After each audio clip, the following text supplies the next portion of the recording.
ಈಗಾಗಲೇ ಚಂದ್ರಗ್ರಹಣ ಆಚರಣೆ ಮಾಡಬೇಕೋ ಬೇಡವೋ ಅನ್ನೋದ್ರ ಬಗ್ಗೆ ಕೆಲವು ವಿಷಯಗಳನ್ನು ನಾವು ಮಾತನಾಡ್ತಾ ಇದ್ವಿ. ಮತ್ತೊಂದು ಸಲ ಹಾಲಾಡಿ ಪಂಚಾಂಗ ಕರ್ತರಾದ ವಾಸುದೇವ ಜೋಯಿಸರು ಇದರ ಬಗ್ಗೆ ಒಂದು ಸ್ಪಷ್ಟನೆ ಕೊಟ್ಟಿದ್ದಾರೆ ನೋಡಿ. ಇದು 1 ನಿಮಿಷ ಅರ್ಧ ನಿಮಿಷ ನಮಗೆ ಕಾಣುವಂಥ ಗ್ರಹಣ ಯಾವುದೇ ಇದ್ದರೂ ಕೂಡ ಸಮಗ್ರ ಗ್ರಹಣವು ಆಚರಣೀಯ ಅಂತ ಹೇಳಿದ್ದಾರೆ. ಹಾಗಾಗಿ ಗ್ರಹಣ 3:20ಕ್ಕೆ ಸ್ಪರ್ಶ ಆಗುತ್ತೆ, 6:47ಕ್ಕೆ ಮೋಕ್ಷ ಆಗುತ್ತೆ. ಇಡೀ ಗ್ರಹಣದ ಕಾಲ 3 ಗಂಟೆ 27 ನಿಮಿಷ, ಅದರಲ್ಲಿ ದೃಶ್ಯ ಪುಣ್ಯ ಕಾಲ ಕೇವಲ 7 ನಿಮಿಷ. ಅಂದರೆ ಇಡೀ ಗ್ರಹಣದ ಸಮಯವು ಆಚರಣೀಯವೇ, ಅದರಲ್ಲಿ ವಿಶೇಷ ಪುಣ್ಯವನ್ನು ಕೊಡ್ತಕ್ಕಂಥ ದೃಶ್ಯ ಪುಣ್ಯ ಕಾಲ ಅನ್ನೋದು ಆ 7 ನಿಮಿಷ. ಸೂರ್ಯಾಸ್ತದ ನಂತರ ಬರ್ತಕ್ಕಂಥ 6:40ರಿಂದ 6:47 ಕಾಲ ಅನ್ನೋದು ವಿಶೇಷ ಪುಣ್ಯಕಾಲ ಅಂತ ಅರ್ಥ. ಹಾಗಾಗಿ ಒಂದು ಕಾಲದಲ್ಲಿ ಗ್ರಹಣಗಳನ್ನೆಲ್ಲ ತುಂಬ ಸ್ವಾಗತ ಮಾಡ್ತಿದ್ರು. ಯಾಕಂದರೆ ಒಂದಿಷ್ಟು ಅನುಷ್ಠಾನ ಮಾಡಬಹುದು, ಎಲ್ಲ ಇರುವುದು ಕೂಡ ಮನಸ್ಸಿನ ಉನ್ನತಿಗಾಗಿ. ಹಾಗಾಗಿ ಇಂಥ ಗ್ರಹಣಾದಿಗಳಲ್ಲಿ ನಾವು ದೇವರ ನಾಮಸ್ಮರಣೆ ಮಾಡುವಂಥದ್ದು, ಸ್ನಾನ ದಾನ ಜಪ ಹೋಮಾದಿಗಳಿಂದ ನಮ್ಮ ಒಂದು ಆತ್ಮಬಲವನ್ನು ಹೆಗ್ಗಿಸ್ಕೊಳ್ತಕ್ಕಂಥದ್ದು, ಇಂಥದ್ದಕ್ಕೆಲ್ಲ ತುಂಬ ಸ್ವಾಗತ ಮಾಡ್ತಿದ್ರು. ಆದರೆ ಈಗ ಗ್ರಹಣಗಳು ಬಂದರೆ ಅದು ಆಚರಣೆ ಮಾಡಬೇಕೋ ಬೇಡವೋ ಅನ್ನೋ ವಿಷಯದಲ್ಲಿ ಗೊಂದಲಗಳು ಸುಮ್ಮನೆ ಈಗ ಹಬ್ತಾ ಉಂಟು. ಈ ಗ್ರಹಣ ಆಚರಣೀಯವೇ, ಇದರಲ್ಲಿ ಯಾವ ಸಂಶಯ ಇಲ್ಲ. ಋಷಿಗಳ ವಾಕ್ಯದಂತೆ ಸರ್ವಂ ಗಂಗಾ ಸಮಂ ತೋಯಂ, ಗ್ರಹಣ ಕಾಲದಲ್ಲಿ ಎಲ್ಲ ನೀರು ಗಂಗೆಗೆ ಸಮಾನ. ಸರ್ವೇ ಬ್ರಹ್ಮ ಸಮಾದ್ವಿಜಾಹ, ಎಲ್ಲ ಬ್ರಾಹ್ಮಣರು ಕೂಡ ಬ್ರಹ್ಮನಿಗೆ ಸಮಾನರು. ಸರ್ವಂ ಭೂಮಿ. ಮತ್ತೊಮ್ಮೆ ಒಂದು ಸ್ಪಷ್ಟನೆ ಶಾಸ್ತ್ರಿಗಳೇ, ಅವರು ಒಳ್ಳೆಯ ವಿಚಾರವನ್ನು ತಿಳಿಸ್ತಾ ಇದ್ದರು. ಇದು ಏನಂದರೆ ನಮ್ಮಲ್ಲಿ 2 ರೀತಿಯ ಆದೇಶ ಗ್ರಂಥಗಳಿದ್ದಾವೆ. ಅಂದರೆ ಇದು ಒಂದು ಉದಾಹರಣೆಗೆ, ಈ ಗ್ರಹಣವನ್ನು ಆಚರಿಸಬೇಕಾಗಿದ್ದರೆ ಏನನ್ನು ಆಧರಿಸಬೇಕು, ಯಾವ ವಿಚಾರವನ್ನು ನಾವು, ಈ ಉದಾಹರಣೆಗೆ ಯಾವುದೋ ಒಂದು ರಸ್ತೆಗೆ ಹೋಗ್ತಾ ಇರತಕ್ಕಂಥ ಸಮಯದಲ್ಲಿ ಒಂದು ಆದೇಶ ಇರುತ್ತೆ ಕಾನೂನಿಂದ, ಅದು ಸರ್ಕಾರ ಒಂದನ್ನು ಹೊರಡಿಸಿರುತ್ತೆ. ಆದರೆ ಅದರ ಮೂಲ ಇನ್ಸ್ಟಿಟ್ಯೂಷನ್ಸ್, ನಾವು ಯಾವುದನ್ನು ಕಾನೂನು ಅಂತ ಸಂವಿಧಾನ ಅಂತ ಕರಿತೀವಿ, ಸಂವಿಧಾನದಲ್ಲಿ ಇರುತ್ತೆ. ಸಂವಿಧಾನದಲ್ಲಿ ಏನಿದೆ ಅದನ್ನು ಸ್ಪಷ್ಟನೆ ಮಾಡಿಕೊಂಡ್ರೆ ಸರ್ಕಾರ ಹೊರಡಿಸಿರೋರು ಅದಕ್ಕೆ ಸಂಬಂಧಿಸಿದ್ದೇ ಆಗಿರ್ತದೆ. ಆದರೆ ಮೂಲ ಸಂವಿಧಾನದಲ್ಲಿ ಇರುತ್ತಲ್ಲ, ಆ ರೀತಿಯಲ್ಲಿ ಇದು ನಿರ್ಣಯ ಸಿಂಧು ಅಂತಕ್ಕಂಥ, ಧರ್ಮ ಸಿಂಧು ಅಂತಕ್ಕಂಥ 2 ಸಾಮಾನ್ಯ ಗ್ರಂಥಗಳಿದ್ದಾವೆ. ಇದರಲ್ಲಿ ನಾವು ಮೃತ ಶೌಚ ಬಂದರೆ, ಅಥವಾ ಯಾರಾದರೂ ಅದೇ ಸತ್ತಿದ್ದಾಗಬಹುದು, ಅಥವಾ ಜಾತಾ ಶೌಚ ಅಂತ ಕರೀತಾರೆ, ಆ ರೀತಿಯದ್ದಾಗಬಹುದು, ಗ್ರಹಣ ಆಗಬಹುದು, ಅಥವಾ ಇನ್ಯಾವುದೇ ವ್ರತ ಇತ್ಯಾದಿ ನಿಯಮಗಳನ್ನು ಅದೊಂದು ಹೇಳುತ್ತೆ. ಆದರೆ ಈ ಗ್ರಹಣದ ವಿಚಾರ ಹೇಳಲಿಕ್ಕೆ ಇನ್ನೊಂದು ಗ್ರಂಥ ಇದೆ, ಅದನ್ನು ಸೂರ್ಯ ಸಿದ್ಧಾಂತ ಅಂತ ಕರೀತಾರೆ, ವೈಜಯಂತಿ ಅಂತ ಕರೀತಾರೆ. ಇಂಥವುಗಳಲ್ಲಿ ಗ್ರಹಣ ಹೇಗೆ ಆಚರಿಸಬೇಕು, ಎಷ್ಟು ಕಾಲ ಇದ್ದರೆ ಅದನ್ನು ಗ್ರಾಹ್ಯ ಮಾನ್ಯ ಮಾಡಬೇಕು, ಯಾವುದನ್ನು ಮಾನ್ಯ ಮಾಡಬಾರ್ದು, ಈ ವಿಚಾರಗಳೆಲ್ಲ ಸೂರ್ಯ ಸಿದ್ಧಾಂತದಲ್ಲಿ, ಆ ವೈಜಯಂತಿ ಅಂತಕ್ಕಂಥ ಕೆಲವು ವಿಶೇಷ ಗ್ರಂಥಗಳು ಅವುಗಳಲ್ಲಿ ಅಡಕ ಮಾಡಿಟ್ಟಿದ್ದಾರೆ. ಅವುಗಳನ್ನು ತಗೊಂಡು ಪಂಚಾಂಗಕರ್ತರು ಇದನ್ನು ಗ್ರಹಣ ಮಾಡಬೇಕಾ ಬೇಡವಾ ಅಂತ ನಿರ್ಣಯಿಸಿ ಪಂಚಾಂಗವನ್ನು ತಯಾರಿ ಮಾಡ್ತಾರೆ. ಅದನ್ನೇ ಪಾಪ ಅವ್ರು ಹೇಳಿರ್ತಕ್ಕಂಥದ್ದು. ಅಂದರೆ ಅವ್ರು ಹೇಳಿದ ಸ್ಪಷ್ಟನೆ, 1 ನಿಮಿಷ ಇರಲಿ 7 ನಿಮಿಷ ಇರಲಿ, ಗ್ರಹಣ ಆಚರಣೆಗೆ ಇದೆ, ಇದು ಸೂರ್ಯ ಸಿದ್ಧಾಂತ ಆಧಾರ ಅನ್ನೋದನ್ನು ಹೇಳಿದ್ದಾರೆ. ಓಕೆ, ಸಹಜವಾಗಿ ಏನೇನು ಸುತ್ತಮುತ್ತ ನಡೆಯುತ್ತೋ ನಮ್ಮ ಜೀವನದ ಮೇಲೆ ಏನು ಪ್ರಭಾವ ಬೀರುತ್ತೆ ಅನ್ನೋ ಕುತೂಹಲ, ಆತಂಕ ಖಂಡಿತ ಇರುತ್ತೆ. ರಾಶಿಗಳ ಮೇಲೆ ಪ್ರಭಾವ ಯಾವ ರೀತಿ ಇರುತ್ತೆ ಅನ್ನೋದನ್ನು ವೆರಿ ಕ್ವಿಕ್ ಆಗಿ ತಿಳ್ಕೊಳ್ತಾ ಹೋಗೋಣ. ಮೊದಲಿಗೆ ವಿಠಲ್ ಭಟ್ ಅವರಿಂದ ಆರಂಭಿಸ್ತಾ ಇದ್ದೀನಿ. ಮೊದಲ ರಾಶಿಯ ಮೇಲೆ ಈ ಬಾರಿಯ ಗ್ರಹಣದ ಪ್ರಭಾವ ಏನಿದೆ? ಗ್ರಹಣ ಫಲ ಯಾವಾಗಲೂ ಹೇಳಬೇಕಾದ್ರೆ ನಿಮ್ಮ ರಾಶಿಯಿಂದ ಎಷ್ಟನೇ ರಾಶಿಯಲ್ಲಿ ಗ್ರಹಣ ಆಗುತ್ತಾ ಇದೆ ಅನ್ನೋದರ ಆಧಾರದ ಮೇಲೆ ಶುಭ ಅಶುಭ ಮಿಶ್ರ ಫಲಗಳನ್ನು ಹೇಳ್ತಕ್ಕಂಥದ್ದು. ನಿಮ್ಮ ರಾಶಿಯಲ್ಲಿ ಗ್ರಹಣ, ನಿಮ್ಮ ರಾಶಿಯಿಂದ 4ನೇ ರಾಶಿಯಲ್ಲಿ, 8ನೇ ರಾಶಿಯಲ್ಲಿ, 12ನೇ ರಾಶಿಯಲ್ಲಿ ಗ್ರಹಣವಾದಾಗ ಅಶುಭ ಫಲವನ್ನು, ನಿಮ್ಮ ರಾಶಿಯಿಂದ 3ನೇ ರಾಶಿಯಲ್ಲಿ, 6ನೇ ರಾಶಿಯಲ್ಲಿ, 10 ಹಾಗೂ 11ನೇ ರಾಶಿಯಲ್ಲಿ ಗ್ರಹಣವಾದರೆ ಅದು ಶುಭ ಫಲ ಅಂತ. ನಿಮ್ಮ ರಾಶಿಯಿಂದ 2ನೇ ರಾಶಿ, 5ನೇ ರಾಶಿ, 7 ಹಾಗೂ 9ನೇ ರಾಶಿಯಲ್ಲಿ ಗ್ರಹಣವಾದರೆ ಅದು ಮಿಶ್ರ ವಿಚಿತ್ರ ಫಲ ಅಂತ ಶಾಸ್ತ್ರ ಹೇಳ್ತದೆ. ಮೇಷರಾಶಿಯವರಿಗೆ ಪಂಚಮ 5ನೇ ಮನೆಯಲ್ಲಿ ಗ್ರಹಣ ಆಗ್ತಾ ಇರುವಂಥದ್ದು.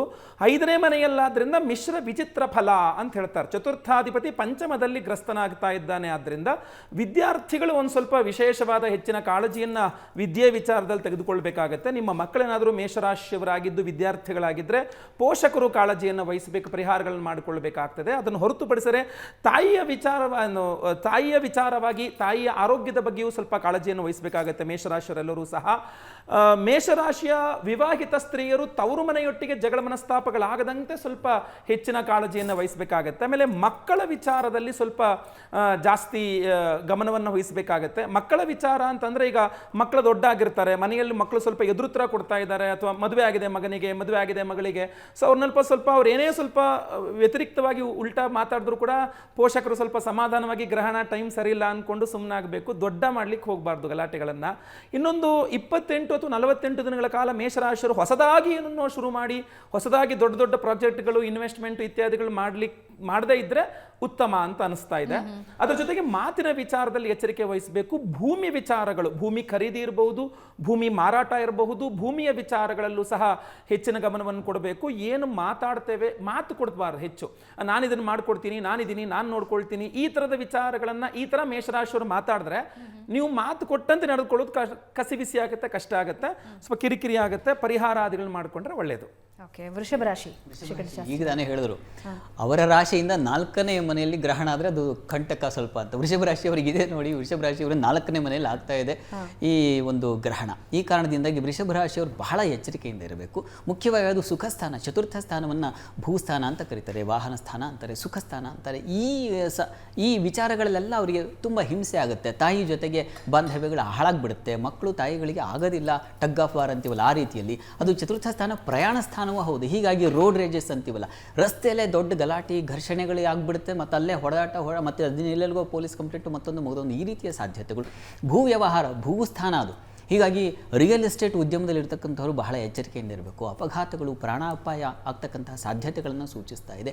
ಬಂಧುಗಳಲ್ಲಿ, ಮಿತ್ರರಲ್ಲಿ ತುಂಬ ಕ್ಲೋಸ್ ಫ್ರೆಂಡ್ಸ್ ಆಗಿರ್ತಾರೆ, ಇದ್ದಕ್ಕಿದ್ದ ಹಾಗೆ ಬ್ರೇಕಪ್ ಆಗಿಬಿಡುತ್ತೆ, ಇದ್ದಕ್ಕಿದ್ದಾಗಿ ಯಾವುದೋ ಅಪವಾದ ಬಂದು ಒದಗಿಬಿಡುತ್ತೆ, ಇಬ್ಬರ ಮಧ್ಯೆ ಒಬ್ಬರು ಕಂಡ್ರೆ ಒಬ್ಬರಾಗಲ್ಲ, ಆ ರೀತಿಯ ಸಂದರ್ಭಗಳು ಎದುರಾಗ್ಬಿಡೋ ಸಾಧ್ಯತೆ.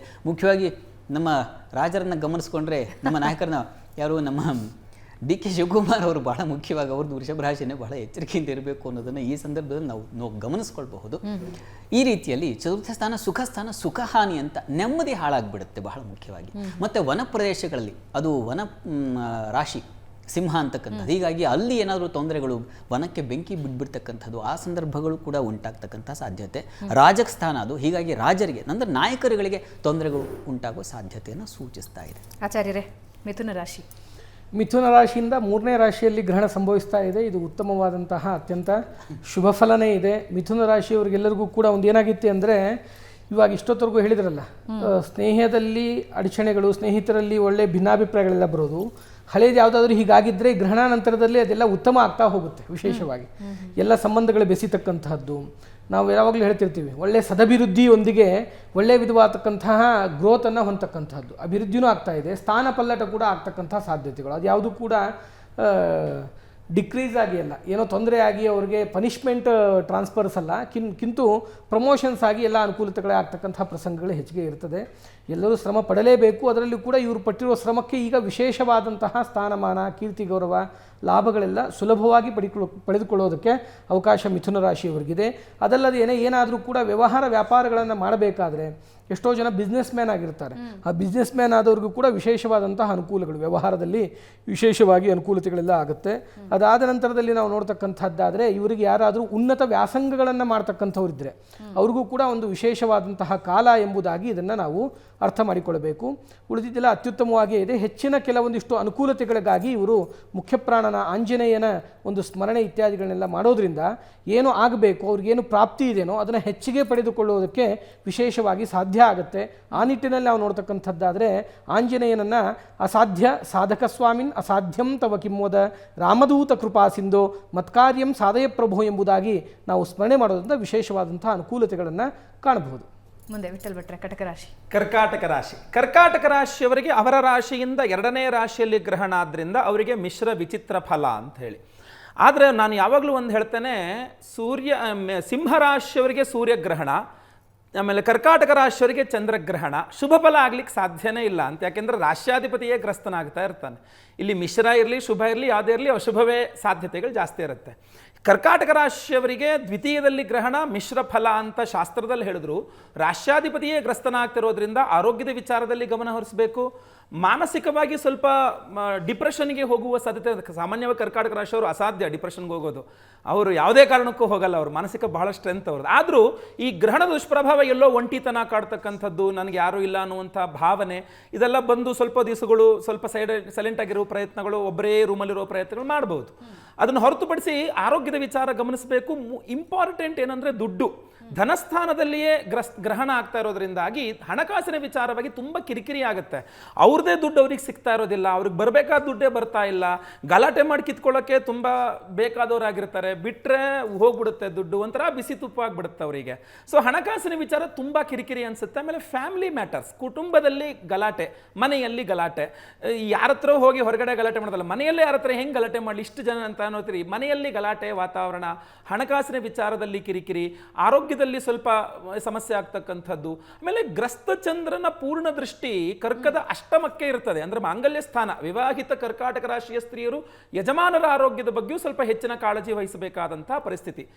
ಚಂದ್ರಗ್ರಹಣ ಶಾಂತಿ ಹೋಮವನ್ನು ಮಾಡಿಸ್ತಕ್ಕಂಥದ್ದು, ಚಂದ್ರಬಿಂಬ ದಾನ ಮಾಡ್ತಕ್ಕಂಥದ್ದು, ಹುರುಳಿ ಹಾಗೂ ಭತ್ತ ಅಥವಾ ಅಕ್ಕಿಯನ್ನು ದಾನ ಮಾಡ್ತಕ್ಕಂಥದ್ದು ಅತ್ಯಂತ ಶ್ರೇಷ್ಠ, ಮಾಡಿದರೆ ಅತ್ಯುತ್ತಮ. ಶ್ರೀಕಂಠ ಶಾಸ್ತ್ರಿಗಳೇ, ಸಿಂಹರಾಶಿ ಸಹಜವಾಗಿ ಅಲ್ಲೇ ಗ್ರಹಣ ಆಗ್ತಾ ಇದೆ, ಬಹಳ ಎಚ್ಚರಿಕೆಯಿಂದ ಇರಬೇಕು, ಅದರಲ್ಲಿ ಸಂಶಯ ಇಲ್ಲ. ಸಿಂಹರಾಶಿಯವರಿಗೆ ಏನಂದರೆ ಸ್ವಲ್ಪ ದರ್ಪ ಇರ್ತದೆ ಸಹಜವಾಗಿ. ಅದು ಸಿಂಹ ವನರಾಜ ಅಲ್ವಾ, ಅವನಿಗೆ ಹೇಗೆ ತಾನು ನಡೆದಿದ್ದೇ ಹಾದಿ, ಆ ಗಾಂಭೀರತೆ ಇದೆಲ್ಲ ಅದನ್ನು ಕುಗ್ಗಿಸ್ಕೊಳ್ಳೋಕ್ಕಾಗಲ್ಲ, ಬೇರೆಯವ್ರನ್ನ ತಲೆ ತಗ್ಗಿಸೋದಿಲ್ವಲ್ಲ, ಆ ರೀತಿಯ ಸಂದರ್ಭಗಳೆಲ್ಲ ಎದುರಾಗುತ್ತೆ. ರಾಜಸ್ಥಾನದಲ್ಲಿ ಇರ್ತಾರೆ ಅಥವಾ ಇನ್ಯಾವುದೋ ಒಂದು ಅಧಿಕಾರ ಪಟ್ಟ ಇರ್ತದೆ, ಅದು ಇದ್ದಕ್ಕಿದ್ದ ಹಾಗೆ ಚ್ಯುತಿ ಆಗಿಬಿಡ್ಬಹುದು, ಕಳೆದು ಹೋಗ್ಬೋದು, ಅಧಿಕಾರವನ್ನು ಕಳ್ಕೊಳ್ಳುವ ಸಾಧ್ಯತೆಗಳನ್ನು ಸೂಚಿಸ್ತಾ ಇದೆ. ಮುಖ್ಯವಾಗಿ ಆರೋಗ್ಯದಲ್ಲಿ ಏರುಪೇರು, ತುಂಬ ಆರೋಗ್ಯದಲ್ಲಿ ಏರುಪೇರು ಆಗ್ತಕ್ಕಂತಹ ಸಾಧ್ಯತೆ. ಸಪ್ತಮದಲ್ಲಿ ಎಲ್ಲಿ ಕುಜ ರಾಹು ಯುತಿ ಎಲ್ಲ ಗಮನಿಸ್ಕೊಂಡ್ರೆ ವ್ಯವಹಾರಗಳಲ್ಲಿ, ದಾಂಪತ್ಯದಲ್ಲಿ, ಸಂಗಾತಿ ವಿಚಾರದಲ್ಲಿ ಅಥವಾ ಬೇಡದೇ ಇರತಕ್ಕಂತಹ ಬಾಂಧವ್ಯಗಳಿಗೆ ಏರ್ಪಾಡಾಗಿ ತನ್ಮೂಲಕ ಅದರಲ್ಲಿ ಅಪವಾದ, ಅಪಮಾನ ಮತ್ತಿನ್ನೇನೋ ಕೊಲಾಪ್ಸ್ ಆಗಿಬಿಡ್ತಕ್ಕಂತಹ ಸಾಧ್ಯತೆಗಳು ಜಾಸ್ತಿ. ಹೀಗಾಗಿ ಸಿಂಹರಾಶಿಯವರು ಬಹಳ ಎಚ್ಚರಿಕೆಯಿಂದ ಇರಬೇಕು, ಬಹಳ ಎಚ್ಚರಿಕೆಯಿಂದ ಇರಬೇಕು ಅನ್ನೋದನ್ನು ಗ್ರಹಣ ಹೇಳ್ತಾ ಇದೆ. ತಪ್ಪದೇ ಚಂದ್ರಬಿಂಬ ದಾನ ಮಾಡಿದ್ರೆ ಬಹಳ ಒಳ್ಳೆಯದು. ಅದನ್ನು ಹೇಗಾದರೂ ಸರಿ ರಜತದಲ್ಲಿ, ಬೆಳ್ಳಿಯಲ್ಲಿ ಮಾಡಿಸಿದ್ರೆ ತುಂಬ ಒಳ್ಳೆಯದು, ಯಾಕೆಂದರೆ ಅಲ್ಲೇ ಸಂಭವಿಸ್ತಾ ಇರೋದ್ರಿಂದ ಅದು ತುಂಬ ಶ್ರೇಷ್ಠವಾದ ದಾನ ಅಂತ ಅನ್ನಿಸ್ಕೊಳ್ಳುತ್ತೆ. ಉಳಿದ ಹಾಗೆ ಸಾಗಲ್ಲಪ್ಪ ಅಂಥವರಿಗೆ ಅಕ್ಕಿ ದಾನ ಮಾಡಿದ್ರೆ, ಅಕ್ಕಿ ಹುರುಳಿ ದಾನ ಮಾಡಿದ್ರೆ, ಅಮ್ಮನವ್ರ ಪ್ರಾರ್ಥನೆ, ಗೌರಿ ಪ್ರಾರ್ಥನೆಯನ್ನು ಹೇಳಿದೆ ಶಾಸ್ತ್ರಗಳಲ್ಲಿ. ಹೀಗಾಗಿ ಲಲಿತಾ ಸಹಸ್ರನಾಮ ಹೇಳಿಕೊಂಡ್ರೆ ತುಂಬ ಉಪಕಾರವಾಗುತ್ತೆ, ಅವರಿಗೆ ಸರಿ ಹೋಗುತ್ತೆ. ಆಚಾರ್ಯರೇ, ಕನ್ಯಾ ರಾಶಿ. ಕನ್ಯಾ ರಾಶಿ ಬಗ್ಗೆ ನಾವು ನೋಡ್ತಕ್ಕಂಥದ್ದಾದರೆ ಅದಕ್ಕೂ ಕೂಡ ಅಶುಭ ಫಲನೇ ಇದೆ. ಕಾರಣ ಏನು ಅಂತಂದರೆ ರಾಶಿಯಿಂದ 12ನೇ ಮನೆಯಲ್ಲಿ ಗ್ರಹಣ ಸಂಭವಿಸ್ತಾ ಇದೆ. ಅದನ್ನು ನಾವು ವಿಶೇಷವಾಗಿ ಗಮನದಲ್ಲಿ ಇಟ್ಟುಕೊಳ್ಬೇಕು. ಯಾವಾಗಲೂ ಕೂಡ ದ್ವಾದಶ ಸ್ಥಾನವನ್ನು ನಾವು ವ್ಯಯ ಅಂತ ಚಿಂತನೆ ಮಾಡ್ತೇವೆ, ನಾಶ, ಆಪತ್ತುಗಳು ಇತ್ಯಾದಿಗಳು ಇರತಕ್ಕಂಥದ್ದನ್ನು ಕಳೆದುಕೊಳ್ತಕ್ಕಂಥದ್ದು. ಇವರು ಕೂಡ ಏನಾದರೂ ಮಾತು ಕೊಡಬೇಕಾದ್ರೆ ಇಲ್ಲಿ ಒಂದು ವಿಶೇಷವನ್ನು ನಾವು ಗಮನಿಸಲೇಬೇಕಾದದ್ದು. ನೀವು ಆವಾಗಲೇ ಒಂದು ಪ್ರಶ್ನೆ ಕೇಳ್ತಾ ಇದ್ರಿ, ಏನು ಅಂತಂದರೆ ಒಂದೇ ಗ್ರಹಣ ಶುಭನೂ ಹೇಗೆ ಮಾಡುತ್ತೆ, ಅಶುಭನೂ ಹೇಗೆ ಮಾಡುತ್ತೆ, ಅದಕ್ಕೆ ಪ್ರತ್ಯಕ್ಷ ಸಾಕ್ಷಿನೇ ರಾಶಿ ಫಲಗಳು ಅಂತ ಒಂದು. ಇಷ್ಟೇ ಅಲ್ಲದೇನೆ ಈಗ ತಾನೇ ನಾವು ಮಿಥುನ ರಾಶಿ ಬಗ್ಗೆ ಹೇಳಿದ್ದೇವೆ ಹಿಂದೆ, ಅದಕ್ಕೆ ಶುಭ ಫಲ ಇದೆ, ಕನ್ಯಾ ರಾಶಿಗೆ ಅಶುಭ ಫಲ ಇದೆ. ಆದರೆ ರಾಶ್ಯಾಧಿಪತಿಗಳು ಇಬ್ಬರು ಕೂಡ ಒಬ್ಬರೇ ಆಗಿರ್ತಾರೆ. ಬುಧನೇ ರಾಶ್ಯಾಧಿಪತಿ ಆಗಿದ್ದರೂ ಕೂಡ ಒಂದು ರಾಶ್ಯಾಧಿಪತಿ ಆಗಿರ್ತಕ್ಕಂಥದಕ್ಕೆ ಮಿಥುನಕ್ಕೆ ಶುಭ ಫಲ, ಕನ್ಯಾಕ್ಕೆ ಅಶುಭ ಫಲ. ಇವರೆಲ್ಲ ಏನು ಅಂತಂದರೆ ಬಹಳ ಚೇಷ್ಟೆಯ ಮಾತುಗಳು ಇತ್ಯಾದಿಗಳನ್ನೆಲ್ಲ ಆಡಿ ಎಲ್ಲೋ ಒಂದು ಕಡೆ ಸಿಕ್ಕಾಕೊಳ್ತಕ್ಕಂಥದ್ದು, ಏನೋ ಚಿಕ್ಕದಾಗಿ ಸುಮ್ಮನೆ ಮಾತಾಡಿಬಿಡ್ತಾರೆ ಸಹಜವಾಗಿ, ಆದರೆ ದೊಡ್ಡ ಪ್ರಮಾಣದಲ್ಲಿ ಅದು ಸ್ಟ್ರಕ್ ಆಗಿಬಿಡ್ತದಲ್ಲ ಹೋಗ್ಬಿಟ್ಟು, ಇವ್ರು ಹೀಗೆ ಮಾಡಿದ್ದಕ್ಕೆ ತೊಂದರೆ ಆಯಿತು ಅಂತ ಅನ್ನೋ ಮಟ್ಟಕ್ಕೆ ಕಾನೂನಾತ್ಮಕವಾದ ಹೋರಾಟಗಳು, ಕಂಪ್ಲೇಂಟ್ವರೆಗೂ ಹೋಗ್ತಕ್ಕಂತಹ ಸಾಧ್ಯತೆಗಳು ಕೂಡ ಇರ್ತದೆ ವಿಶೇಷವಾಗಿ. ಹಾಗಾಗಿ ಜಾಗೃತಿಯಿಂದ ವಿಶೇಷವಾಗಿ ಮಾತುಗಳ ಕಡೆ ಎಚ್ಚರವನ್ನು ಕೊಡಿ. ಅದಲ್ಲದೇನೆ ಇವರಿಗೆ ವಿಶೇಷವಾಗಿ ಯಾವುದೇ ವಿಧವಾದಂತಹ ಕ್ರಯ ವಿಕ್ರಿಯೆಗಳು, ಇವರಲ್ಲಿರ್ತಕ್ಕಂಥದ್ದನ್ನು ಮಾರ್ತಕ್ಕಂಥದ್ದಿರ್ಬೋದು ಅಥವಾ ಇವರು ಪಡ್ಕೊಳ್ತಕ್ಕಂಥದ್ದಿರ್ಬೋದು, ಇವುಗಳಲ್ಲಿ ತುಂಬ ಹೆಚ್ಚಿನ ಜಾಗೃತಿ, ಅಂದರೆ ಈ ಸಂದರ್ಭದಲ್ಲಿ ಮಾಡಲೇಬೇಡಿ. ಗ್ರಹಣ ಸಂದರ್ಭದಲ್ಲಿ ಮುಂದಿನ ಸಂದರ್ಭಗಳಲ್ಲಿ ಕೂಡ ಜಾಗೃತಿಯನ್ನು ವಹಿಸಿ ಅವರು ಮುಂದುವರಿತಕ್ಕಂಥದ್ದು ಉತ್ತಮ. ಉದರ ಸಂಬಂಧಿತವಾದಂತಹ ಕೆಲವೊಂದಿಷ್ಟು ಸಮಸ್ಯೆಗಳನ್ನು ಇವರಿಗೆ ಕಾಣಸಿಗಬಹುದಾಗುತ್ತೆ. ಆ ಕಾರಣದಿಂದಾಗಿ ಹಿತವಾದ ಆಹಾರವನ್ನು ಸರಿಯಾದ ಸಮಯಕ್ಕೆ ತೆಗೆದುಕೊಂಡು ಆರೋಗ್ಯವನ್ನು ಕಾಪಾಡಿಕೊಳ್ಳುವುದು ಕೂಡ ಬಹಳ ವಿಶೇಷ ಎಂಬುದಾಗಿ ಇವರಿಗೆ ನಾವು ಕೊಡಬಹುದು. ಇವರಿಗಾಗಿ ಏನು ಮಾಡಬೇಕು ವಿಶೇಷವಾಗಿ ಅಂತಂದರೆ ಶಿವನ ಆರಾಧನೆಯನ್ನು ಮಾಡ್ತಕ್ಕಂಥದ್ರಿಂದ ಈ ಅಪಮೃತ್ಯುಗಳು ಇತ್ಯಾದಿಗಳೆಲ್ಲ ಏನು ಬರ್ತಕ್ಕಂಥ ಪ್ರಸಂಗಗಳಿರ್ತದೆ. ಇದು ಸಿಂಹರಾಶಿಯವರಿಗೂ ಸ್ವಲ್ಪ ಇದೆ. ಹಿಂದಿನ ರಾಶಿಗೆ ಇವರು ಕೂಡ ಮೃತ್ಯುಂಜಯನ ಆರಾಧನೆಯಿಂದ ವಿಶೇಷವಾದಂತಹ ಲಾಭಗಳನ್ನು ಪಡಿಬಹುದು.